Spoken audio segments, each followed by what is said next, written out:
दोस्तों, क्या आप भी सोचते हैं कि हार्ट अटैक सिर्फ नसों में कचरा या फिर कोलेस्ट्रॉल जमने से आता है? आज मैं आपका यह भ्रम दूर करने आया। आज इस वीडियो में हम बेहद आसान शब्दों में समझेंगे कि हार्ट अटैक की असली वजह क्या है और कैसे आप सिर्फ एक आयुर्वेदिक चीज से अपनी नसों के ब्लॉक होने के खतरे को हमेशा के लिए टाल सकते हैं। ये वीडियो बहुत छोटी, सीधी और सटीक होने वाली है, तो बिना किसी देरी की चलिए शुरू करते हैं। सबसे पहले हमें दिल के दौरे से जुड़े सबसे बड़े भ्रम को दूर करना होगा। ज्यादातर लोग सोचते हैं कि धमनियों में धीरे धीरे कचरा फिर प्लाक जमा होता है और जब वह 100% भर जाती है तो हार्ट अटैक आ जाता है। यह बिल्कुल गलत धारणा है। असल में ब्लॉकेज या प्लाक दो तरह का होता है। हार्ट प्लाक यह वो ब्लॉकेज है जो समय के साथ कैल्सीफाइड हो चुका है, यानी जिसमें कैल्शियम जमा होकर वह पत्थर जैसा पक्का हो चुका है। यह प्लाक बहुत स्टेबल होता है और यह जल्दी हार्ट अटैक का कारण नहीं बनता। दूसरा है सॉफ्ट प्लाक। यह असली खतरा है। यह बहुत ही अनस्टेबल है और नर्म होता है। आपको जानकर हैरानी होगी कि आपकी आर्टरी में सिर्फ 20% भी सॉफ्ट प्लाक है तो वह अचानक फट सकता है। और जैसे ही सॉफ्ट प्लाक अंदर फटता है, हमारा इम्यून सिस्टम, रोग प्रतिरोधक क्षमता वहां घाव को ठीक करने के लिए दौड़ता है और एक क्लॉटिंग रिएक्शन पैदा करता है, यानी खून का थक्का जम जाता है। यह अचानक बना खून का थक्का ही आपके दिल के खून को रोकता है और तुरंत हार्ट अटैक आ जाता है। देखिए दोस्तों, मेडिकल साइंस का पूरा ध्यान डाउन स्ट्रीम पर होता है, यानी जब प्लाक जम चुका है, छाती में दर्द के लक्षण आ रहे हैं या फिर हार्ट अटैक आ चुका है, तब आपको स्टैटिन जैसी दवाइयां दे दी जाती हैं जो सिर्फ कोलेस्ट्रॉल के नंबर को कम करती हैं, लेकिन यह जड़ से ठीक नहीं करती। आयुर्वेद हमेशा अपस्ट्रीम, यानी बीमारी की शुरुआत कहां से हुई, उसे जड़ को ठीक करने पर जोर देता है। आइए इस पूरी चेन को गहराई से समझते हैं। तो यह सॉफ्ट प्लाक बनता क्यों? इसका सबसे बड़ा कारण कोलेस्ट्रॉल नहीं, बल्कि ये तीन चीजें हैं। ज्यादा मीठा और कार्ब्स खाना। जब हम बहुत ज्यादा चीनी, मैदा या फिर कार्बोहाइड्रेट्स खाते हैं तो हमारे खून में इंसुलिन बढ़ जाता है। यह बढ़ा हुआ इंसुलिन और बाजार का रिफाइंड खाना हमारी नसों की अंदरूनी दीवारों को छील देता है, जिससे वहां घाव और सूजन हो जाती है।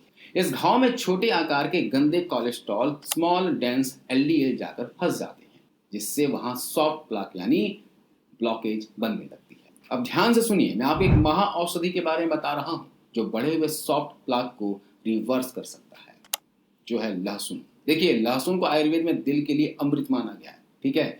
लेकिन यहाँ ध्यान देने वाली बात यह है कि साधारण कच्चा लहसुन ब्लड प्रेशर और खून को पतला करने के लिए तो बहुत अच्छा है, पर धमनियों के प्लाक को रिवर्स करने पर उसकी कोई बड़ी स्टडी नहीं है। इसके विपरीत एज्ड गार्लिक एक्सट्रैक्ट पर दो बहुत बड़े रैंडमाइज कंट्रोल ट्रायल्स हुए हैं, जिनमें मरीजों को रोजाना 2400 मिलीग्राम इसकी डोज दी गई। एंजियोग्राम स्टडी में देखा गया है, इससे न सिर्फ दिल की स्थिति को स्थिर किया गया, बल्कि धमनियों में जमा सॉफ्ट प्लाक को महत्वपूर्ण रूप से रिवर्स कर दिया। एक बेहतरीन एंटीऑक्सीडेंट है जो धमनियों की सूजन को शांत करता है।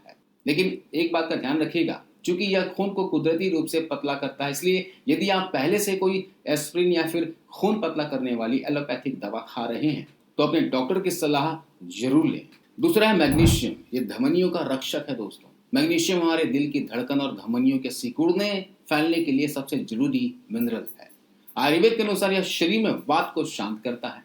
विज्ञान कहता है कि मैग्नीशियम धमनियों में होने वाले एक्स्ट्रा कैल्सिफिकेशन, जो कैल्शियम का गलत तरीके से जमा होना होता है, उसको रोकता है और माइटोकॉन्ड्रिया को ताकत देता है। तो अपनी डाइट में हरी पत्तेदार सब्जियां, कद्दू के बीज और बादाम जरूर शामिल करें। तीसरा है ओमेगा 3 और cod liver oil. Fish oil या विशेषकर cod liver oils soft plaque को कम करने में मदद करता है। इसमें भरपूर मात्रा में विटामिन ए और विटामिन डी होता है, जो धमनियों की अंदरूनी परत की मरम्मत करने और सूजन को जड़ से ठीक करने के लिए बेहद जरूरी है। इसके अलावा आपको लो कार्ब्स डाइट फॉलो करना होगा, क्योंकि स्मॉल डेंस एलडीएल, जो कि खतरनाक कोलेस्ट्रॉल होता है, ये तब बनता है जब हमारा लीवर अत्यधिक कार्बोहाइड्रेट्स के कारण ट्राइग्लिसराइड्स बनाने लगता है। इसलिए अपनी डाइट से चीनी, मैदा, पैकेट वाली चीजें तुरंत हटा दें। जब आप कार्ब्स कम करेंगे तो लीवर ट्राइग्लिसराइड्स बनाना बंद कर देगा और धमनियों में नया प्लाक बनना पूरी तरह रुक जाएगा। अब बात करते हैं दोस्तों इंटरमिटेंट फास्टिंग की। आयुर्वेद में लंगनम परम औषधम कहा गया है, यानी उपवास, फास्टिंग ही सबसे बड़ी और सर्वोत्तम औषधि है। जब आप 16 घंटे की इंटरमिटेंट फास्टिंग करते हैं तो शरीर में ऑटोफेजी एक्टिव होती है। इसका मतलब है कि आपका शरीर अंदर जमा कचरे, मृत कोशिकाओं और धमनियों के अंदर जमी अतिरिक्त वसा को, फैट को खुद खाकर साफ करने लगता है। इंसुलिन रेजिस्टेंस को खत्म कर धमनियों के सूजन को पूरी तरह शांत कर देता है। साथ ही रोजाना धूप में वॉक या फिर एक्सरसाइज जरूर करें। सूर्य की रोशनी और शारीरिक सक्रियता से धमनियों में नाइट्रिक ऑक्साइड का लेवल बढ़ता है, जिससे ब्लड सर्कुलेशन बिल्कुल स्मूथ हो जाता है। दोस्तों, पूरी गहराई और वैज्ञानिक सच्चाई आपके सामने है।